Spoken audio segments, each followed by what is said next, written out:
Bonjour à toutes et à tous et bienvenue dans cette nouvelle vidéo consacrée encore une fois à un test de matériel. Et cette fois-ci on s'attaque de nouveau à une batterie externe, mais simplement on change de marque, on n'est plus chez OK.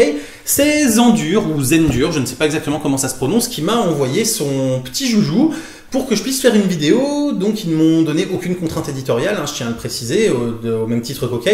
Et donc si j'ai envie de dire du mal sur le produit, j'ai bien sûr le droit de le dire, je ne suis pas payé pour faire cette vidéo, et donc ce n'est pas un placement de produit, ce n'est pas une publicité. Vous retrouvez comme d'habitude un lien dans la description si vous souhaitez acheter ce produit pour ne pas acheter une autre référence et vous tromper par rapport à la référence testée et proposée dans cette vidéo. Donc voilà la boîte, voilà l'objet. Dans la boîte vous allez retrouver également une petite housse.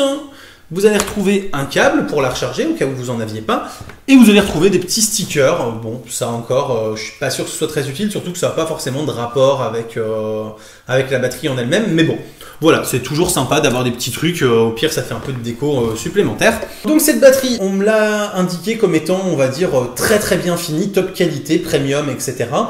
Et donc, forcément, comme sur la vidéo de présentation qui m'a été envoyée aussi quand on m'a proposé de la tester, on la voyait se faire rouler dessus par une voiture ou quoi que ce soit, forcément, je l'ai mise à l'épreuve. Vous vous en doutez, j'ai pas été de main morte pour vérifier un peu la qualité de fabrication.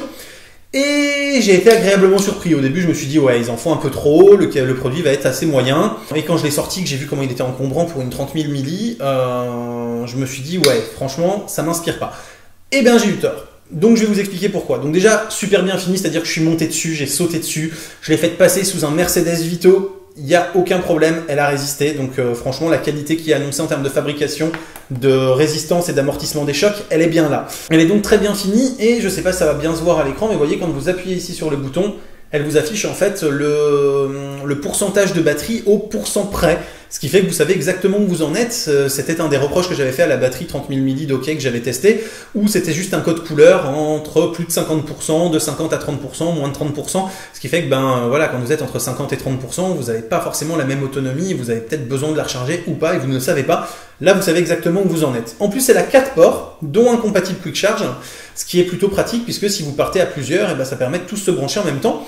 Et j'ai justement fait le test pour voir si elle arrivait à supporter la charge, si elle chauffait pas trop ou quoi. Ce qui fait qu'en allant au restaurant, on a connecté 4 smartphones, un Honor 5C, un Honor 5X, un Moto G de je ne sais plus quelle génération, mais il y a un an ou deux maxi, et un Samsung J5 je crois, qui étaient tous entre 20 et 50% de batterie. Et au bout de 2h30 quand on les a récupérés, alors cette batterie-là était à 65% de charge, donc elle les avait quand même bien rechargés alors qu'elle n'avait consommé qu'un tiers de son énergie. Et en plus ils étaient tous à 100% ou 99%. Donc au final, franchement, le test était réussi, surtout que la batterie était totalement froide. J'avais pas senti du tout de chauffe, donc ça veut dire que la dissipation de la chauffe des condensateurs se fait extrêmement bien. Franchement, voilà, j'en suis satisfait, quoi. L'autonomie est excellente. Et il y a vraiment juste cette épaisseur qui est un peu dommage. Ils auraient peut-être dû la réduire en épaisseur et l'allonger un petit peu pour qu'elle se glisse plus facilement dans une poche de treillis, dans un sac à dos, dans des choses comme ça. Et puis éventuellement, on peut lui reprocher son tarif, même si au regard de sa qualité, c'est pas forcément un reproche. Puisqu'à 75 €, la batterie de 28 000 mAh, je crois que c'est 28 ou 28 500, quelque chose comme ça, 26 800, pardon, voilà, donc 26 800 mAh, effectivement, pour 40 €, on trouve des contenances équivalentes de puissance chez les concurrents, mais la qualité de fabrication n'est pas du tout la même, donc ça peut quand même pas mal justifier le surcoût. Et ouais, au final, j'en suis plutôt satisfait et je pense que ça va devenir ma nouvelle batterie de secours du quotidien. Voilà, parce que ouais, elle est bien fichue, elle marche bien et ouais, franchement, elle me donne satisfaction pour l'instant. J'en suis à 4 cycles de charge et de décharge et pour l'instant, elle tient toujours bien la route.